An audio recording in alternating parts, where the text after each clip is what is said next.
नमस्कार। अब तक हमने मानव पर्यावरण संबंध से संबंधित निश्चयवाद और संभववाद का अध्ययन किया।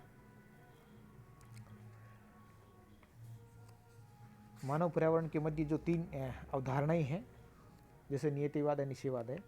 नियतिवादी विचारधारा ये कहती है कि अनुसार प्राकृतिक वातावरण सर्वशक्तिमान है और उसका प्रभाव किसी न किसी रूप में मानव के क्रियाकलापों पर अवश्य पड़ता है। हम इस विचारधारा के अनुसार देखें तो मानव की जो संपूर्ण क्रियाएं होती है, उनकी जो भौतिक क्रियाएं जो उसके भौतिक वातावरण द्वारा प्रभावित एवं नियंत्रित होती है।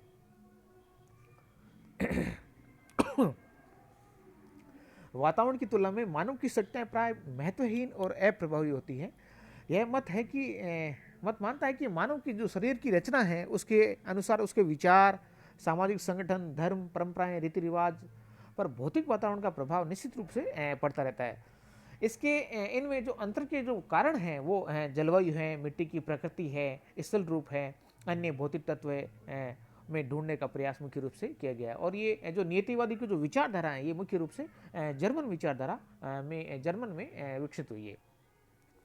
इसी तरह संभववाद की मैं बात करूं तो संभववाद मानव पर्यावरण संबंधों में एक जर्मन विचारधारा के नाम से जानी जाती है। इस विचारधारा में मानव एक सक्रिय प्राणी है तथा वातावरण को निष्क्रिय रूप में इसमें शामिल किया गया है।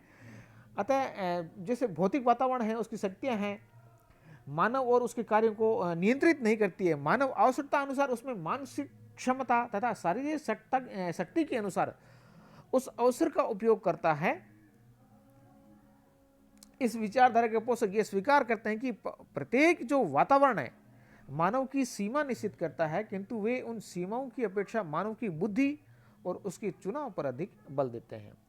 जब इन विचारधाराओं में आपसी मतभेद प्रारंभ हो जाते हैं, एक दूसरे की आलोचना शुरू हो जाती है, तब एक नवीन विचारधारा का विकसित होती है, जिसे नव निश्चयवाद के नाम से जाना जाता है, जिसकी ग्रिफिथ टेलर ने अवधारणा जो 20वीं शताब्दी में दी। यह विचारधारा अमेरिकन और ब्रिटिश विचारधारा के नाम से भी इसको जाना जाता है। इस विचारधारा की मान्यता यह है कि प्रकृति अथवा वातावरण मानवीय क्रियाओं को नियंत्रित नहीं करती है, वरना ये उसको प्रभावित करती है, और मनुष्य अपनी इच्छा और छांट द्वारा वातावरण में इच्छित परिवर्तन कर डालता है और स्वयं भी वातावरण से प्रभावित होता है। इस तरह से ये नव निश्चयवाद की स्थापना हुई। अब मैं इससे पहले संभववाद, निश्चयवाद दोनों को स्पष्ट कर चुका हूँ, समझा चुका हूँ, बता चुका हूँ। मैं सीधा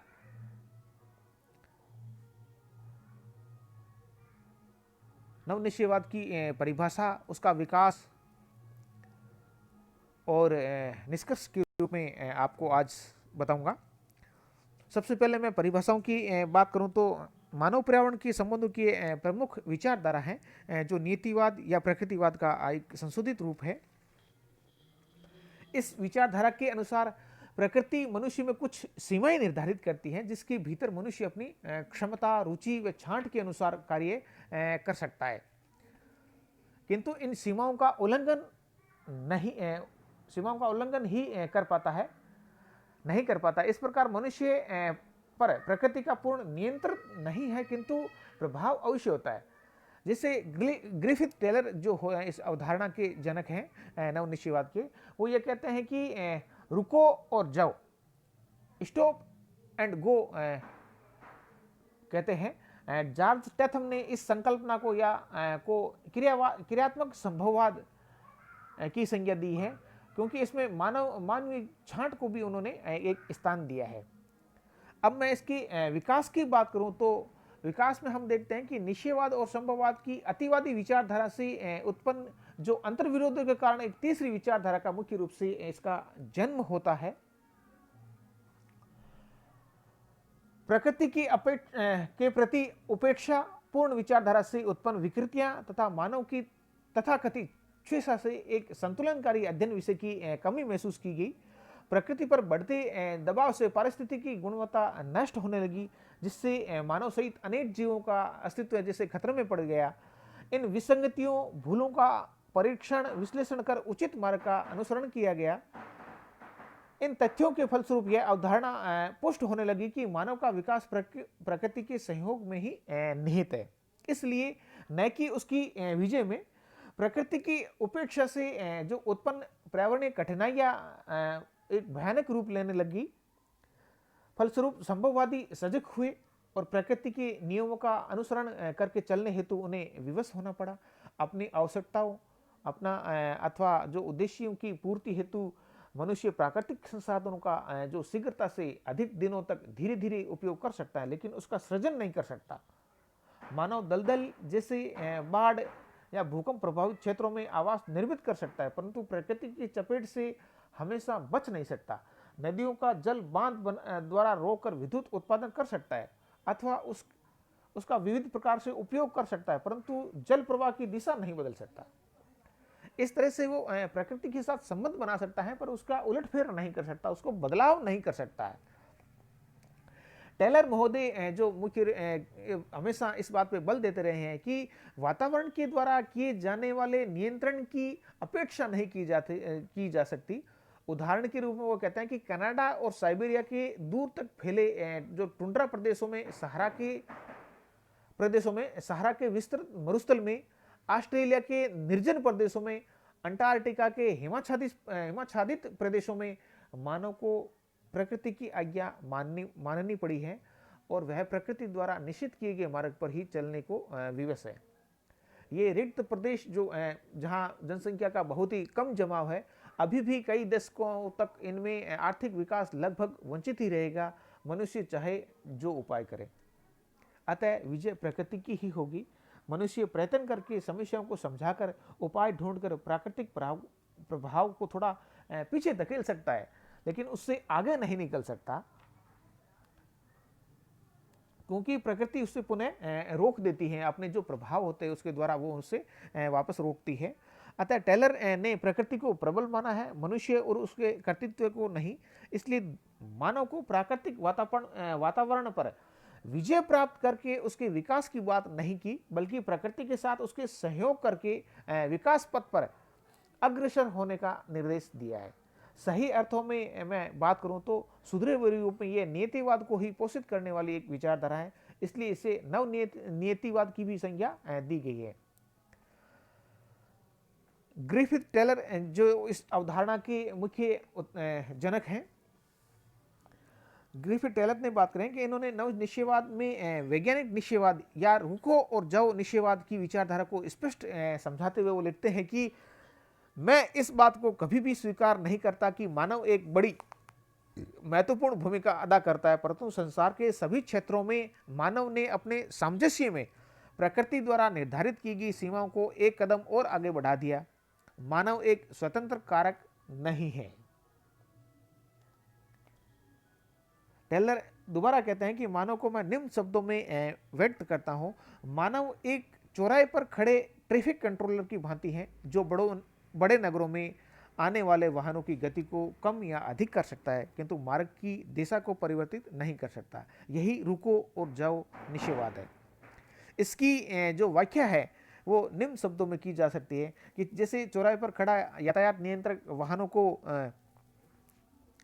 नियंत्रित करने के लिए जिस प्रकार वाहनों की गति को प्रभावित कर सकता है तथा अधिक वाहन होने पर वह किसी मार्ग के वाहनों को रोक सकता है, किंतु इसका अर्थ यह कदापि नहीं है कि वह उन वाहनों की दिशा को ही परिवर्तित कर दे।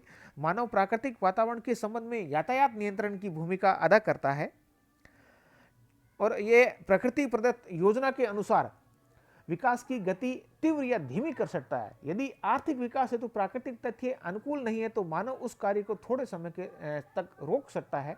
मानव किसी भी अवस्था में प्राकृतिक पर्यावरण की योजना के विपरीत कार्य नहीं कर सकता।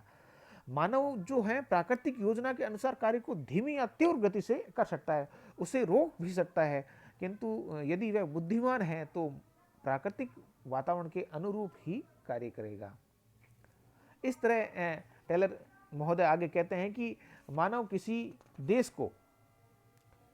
की उन्नति को तीव्र या कम कर सकता है, वह उसे रोक नहीं सकता, परंतु यदि वह बुद्धिमान है तो उसे भौतिक वातावरण द्वारा निर्देशित से दूर हटने का प्रयत्न नहीं करना चाहिए। जैसे शुष्क मरुस्थलों में बिना जल प्राप्ति का प्रबंध किए गन्ना या चावल उगाए बिना आवश्यक तापमान को प्राप्त किए फसलों का उत्पादन करना एक मूर्खता ही होगी। जैसे हम देखते हैं कि ऐसे स्थानों पे जहाँ जल और बिना इस तरह की फसलें, गन्ने उगाना, चावल उगाना ये पॉसिबल या संभव नहीं है। इसी तरह वो कहते हैं कि शीत उजाड़ वाले खंडों में बिना आवश्यक तापमान को प्राप्त किए फसलों का उत्पादन करना असंभव ही होगा। इसमें संदेह नहीं कि विज्ञान की सहायता से गेहूं की कुछ शीघ्र पकने वाली किस्में उत्तरी ध्रुवों के निकटवर्ती भागों में बोई जाने लगे, किंतु उत्पादन में वह सुलभता या निपुणता प्राप्त नहीं हो पाई है जो किसी उपयुक्त भौतिक दशा वाले क्षेत्रों में हो सकती है। इस तरह ये स्पष्ट करते हैं कि मानव को यथासंभव वातावरण से दूर नहीं हटना चाहिए, पर्यावरण से दूर नहीं हटना चाहिए। कार्ल सावर जो अमेरिकन भूगोलवेत्ता हुए हैं, उन्होंने आधुनिक युग के जो निश्चयवाद को स्वीकार करते हुए प्रकृति और मानव के बीच संबंधों को समय की गति के अनुसार 4 रूपों में रखा है। जैसे वातावरण का मानव पर नियंत्रण, कंट्रोल, वातावरण का मानव पर प्रभाव, वातावरण एवं मानव के बीच में प्रत्युत्तर, वातावरण एवं मानव के मध्य सामंजस्य। ये 4 ऐसे इन्होंने रखे हैं, जैसे कंट्रोल है, इन्फ्लुएंस है, रेस्पॉन्स है और एडजस्टमेंट है। सावर महोदय ये मानते हैं कि वर्तमान समय में जो वातावरण का नियंत्रण है, वातावरण का जो प्रभाव है, वातावरण का जो प्रत्युत्तर को महत्व नहीं दिया जाता है, बल्कि वातावरण के साथ सामंजस्य की बात ये मुख्य रूप से करते हैं। इसी तरह ब्रिटिश जो भूगोलवेत्ता हुए हैं, वुलरिज हैं तथा ईस्ट है, इनकी दृष्टि में हम इसमें भूगोल में बात करें तो प्रकृतिवाद किसी सीमा तक रहना अनिवार्य है, क्योंकि ये सत्य है कि मानव और स्थलीय जो क्रियाएं होती हैं वो पारस्परिक होती है। नवनिश्चयवाद की उस पूर्व के निश्चयवाद से पूर्णतः भिन्न है, क्योंकि इसमें मानवीय छांट की महत्व को विचार जो है वो प्रत्येक दिशा में रहता है। अब चूंकि मानवीय छांट का उद्देश्य के अनुसार निश्चित किया जाता है, इसलिए जॉर्ज स्टैथम ने नवनिश्चयवाद को व्यवहारिक संभववाद के नाम से भी जाना और पहचाना। मार्टिन की बात करें तो मार्टिन ने निश्चयवाद का एक अन्य ढंग से अध्ययन किया। उन्होंने इस समस्या का कारण तथा प्रभाव, जो कि प्रकृति विज्ञान की कुंजी है, द्वारा समझने की चेष्टा की। वह लिखते हैं, भूगोल में निश्चयवाद संभववाद की अपेक्षा कारण तथा प्रभाव की कसौटी पर अधिक ठीक तथा खरा सिद्ध होता है। इसलिए अतः वो निश्चयवाद को ही सैद्धांतिक और वैज्ञानिक दृष्टि से मान्यता देने के पक्ष में। उनका तर्क है कि प्रत्येक जो कारण है का प्रभाव और प्रत्येक प्रभाव का कोई ना कोई कारण होना चाहिए। बहुधा कारण तथा जो मानव प्रभाव के बीच में अनेक उप कारण हैं, उप प्रभाव होते हैं। इन्हीं उप प्रभावों द्वारा जो प्रमुख कारण अपने अंतिम प्रभाव से जुड़ा हुआ होता है। उदाहरणतः चांदनी जो रातें हैं अंधेरी रातों की अपेक्षा अधिक शीतल तथा आनंददायी होती है। अतः यह कहा जा सकता है कि चंद्रमा इस शीतलता का कारण है तथा उसका प्रभाव शीतल रात्रि है, परंतु चंद्रमा शीतलता कैसे उत्पन्न करता है इसका पता नहीं चलता। अतः यह विश्वास किया जाता है कि चंद्रमा की जो पृथ्वी की जलवायु या मौसम को प्रभावित नहीं कर सकता। दूसरे शब्दों में चंद्रमा शीतल रात्रियों के लिए यात्रियों के प्रभाव को संबंधित नहीं किया जा सकता जब तक कि उप कारण और उप प्रभाव ज्ञात नहीं हो जाते। इसके विपरीत एक और हम यह भी जानते हैं कि पूर्णिमा का चंद्रमा समुद्र में ज्वार भाटा उत्पन्न करता है, क्योंकि चंद्रमा व ज्वार भाटा चंद्रमा की गुरुत्वाकर्षण शक्तियों द्वारा संबंधित होता है। अतः मैं निष्कर्ष रूप में निश्चयवाद, संभववाद व नवनिश्चयवाद की विचारधाराओं के अध्ययन के पश्चात हम इस निष्कर्ष पर पहुंचते हैं या इस बिंदु पर एक पहुंचते हैं कि प्राकृतिक वातावरण और मानव समूह के पारस्परिक संबंधों में वातावरण मुख्य है, प्रमुख है, और ये मानव जो समूह अपने अनुकूलन तथा वातावरण के रूपांतरण द्वारा जो वातावरण समायोजन करता है, यही नवनिश्चयवाद का मूल तत्व है। प्रकृति द्वारा जो तय की गई सीमाओं में मानव अपनी छांट द्वारा, अपनी शक्ति द्वारा जो रुचि है और उद्देश्यों की पूर्ति हेतु पर्यावरण को रूपांतरित करके उसमें सामंजस्य स्थापित मुख्य रूप से करता है। इसी तरह वो सीमाओं को निश्चित करने में प्रकृति की सबल रहती है, तथापि जो मानव अपनी सृजनात्मकता, कल्पना तथा सूझबूझ द्वारा बहुत ही नवीन प्रक्रियाएं और आविष्कार करता है, जिसके फलस्वरूप वो वातावरण में विस्मयकारी एवं रोचक परिवर्तन करता है। साथ ही मानव समूह की सुख, समृद्धि, प्रगति, विकास हेतु वातावरण और योजनाबद्ध ढंग से प्राकृतिक संसाधनों का उपयोग दीर्घकाल तक करता रहता है। इसलिए हम मानते हैं कि मानव स्वयं वातावरण का अंग है, जो भौतिक दशाओं के साथ जड़ रूप न होकर चेतनीय है, किंतु उस वातावरण पर नियंत्रण निरंकुश नहीं है। रसेल स्मिथ ने अपनी पुस्तक इंडस्ट्रियल एंड कॉमर्शियल ज्योग्राफी में वो लिखते हैं कि मनुष्य पृथ्वी का मात्र निवासी ही नहीं है, बल्कि वह एक सृजन करता है, भौगोलिक प्रतिनिधि तथा पृथ्वी को परिवर्तन करने वाला भी है। अतः मानव पृथ्वी पर निवास करता है, वह उस पर आश्रित भी है, वह प्रकृति की आज्ञा मानकर उसे विजित भी कर सकता है। वह इस प्रकार मानव को प्राकृतिक सीमाओं को समझकर उनकी जो उपयोगिता के आधार पर अपनी सुविधाओं और आकांक्षाओं की संपूर्ति करनी चाहिए। हमें कदम कदम पर प्रकृति से सहयोग की आवश्यकता होती है। अंत में मैं टेलर साहब की कुछ महत्वपूर्ण युक्ति जो प्रतीत होती है, प्रकृति को जीतने या स्वयं उसका दास बनने की अपेक्षा मनुष्य को प्रकृति के साथ सहयोग करने की बात सोचनी चाहिए। अतः यह स्पष्ट है कि मानव का जो कल्याण है वो प्रकृति से युद्ध करने में नहीं, उसके साथ सहयोग और सामंजस्य बनाए रखने में हमेशा बना रहना चाहिए। धन्यवाद।